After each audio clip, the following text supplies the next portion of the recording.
নমস্কার বন্ধুরা, শুভ সকাল।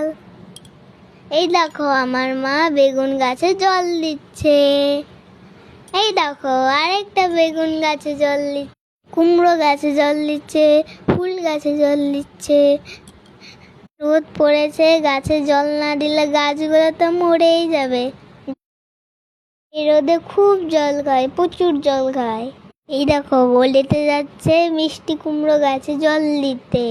এই দেখো আমার মা চাল কুমড়ো, মিষ্টি কুমড়ো অনেক গাছ লাগিয়েছে আমার মা। বেগুন গাছ, অপরাজিতা ফুলের গাছ। আমিও গাছে জল দিই বন্ধুরা, জানো তো। এই দেখো বাইরের গাছে জল দিতে যাচ্ছি আমি আর মা। তোমরা সকালে কি খেয়েছো? আমি তো চা খেয়েছি। তোমরা গরমে সুস্থ থেকো, ভালো থেকো, টাটা। সকাল সকাল খাবার খেয়ে নিও। আমি এখন পড়বো। টাটা বন্ধুরা, ভালো থেকো, সুস্থ থেকো।